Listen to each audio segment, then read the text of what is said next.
Let me ask you something. Have you ever had that sinking feeling? You know the one. Your favorite comic just dropped, you finally make it to the shop, and it's sold out. It is the absolute worst. Well, in this explainer, we are going to solve that problem forever. Oh man, we have all been there. It's New Comic Book Day, the highlight of the week, right? You get to your shop, you're scanning that new release wall, you're looking for that cover you've been waiting for, and your heart just plummets. The spot where your book should be, empty. It's just a uniquely frustrating feeling for any fan. So here's how we're going to tackle this. First, we'll look at the problem itself. Then, we'll talk about the super simple solution, the pull list. After that, I'm going to show you exactly how to get one started, and then we'll wrap up by hitting all those little questions you might have. All right, let's kick things off with Section 1, the problem.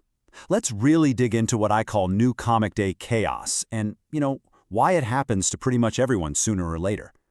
This right here says it all. You see, for any popular title, or maybe a hot new indie series that's getting a lot of buzz, those copies can just disappear, sometimes in hours.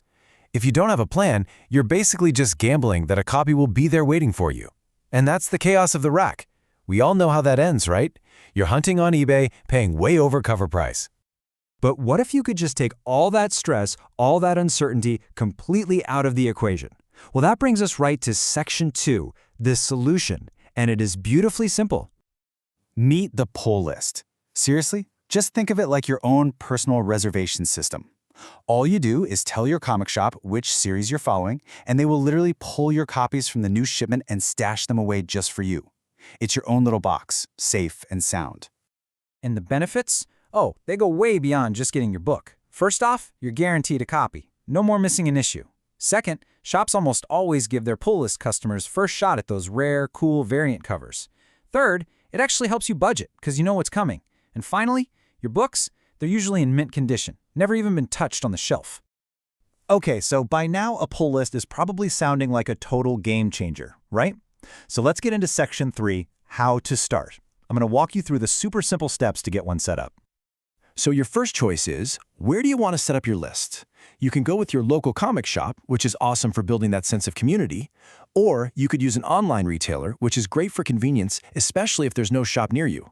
Honestly, both are fantastic options. It's really just about what fits your life. And the process itself could not be easier. Step 1, pick your shop. Step 2, give them your list of series. Step 3, and listen up, this is the pro tip, is understanding a little thing called FOC. And Step 4 is the easy part. Just pick up your comics on the regular. So, what the heck is FOC? It stands for Final Order Cutoff. It's the big deadline, usually about 2 or 3 weeks before a comic comes out, when your shop has to lock in their orders with the distributor. Here's the key. If you add a series to your list before its FOC date, you are guaranteed a copy. If you add it after, well, your shop is just kind of guessing. Seriously, knowing this one little acronym is what separates the rookies from the pro-level collectors.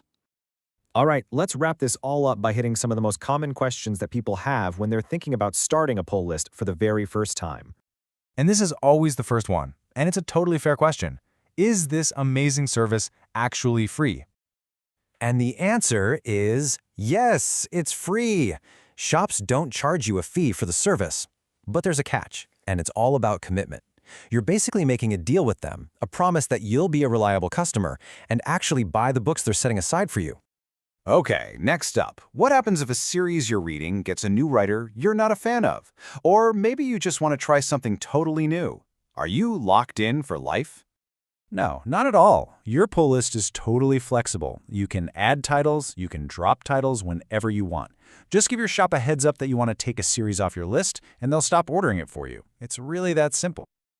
So we've been talking a lot about the big superhero books. But what about indie comics? Stuff from publishers like Image, or Boom, or Vault. Yes, absolutely. In fact, you could argue that a pull list is even more important for indie comics.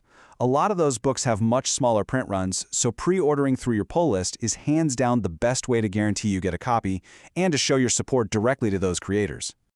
So really, when you boil it all down, this is what a pull list really does. It takes that frantic, kind of stressful chaos of hunting for comics every Wednesday, and it transforms it into a calm, organized plan for building the exact collection you want. And the end result of all this is pretty simple. You never miss the books you're passionate about, your collection grows with purpose, and maybe most importantly, your hobby just becomes less stressful and a whole lot more fun. You get to spend less time worrying and more time doing what actually matters, enjoying the stories. So, I guess the only question left is, what's the first series you would add to your list? Think about it. That one title you would be absolutely devastated to miss out on. That's your starting point.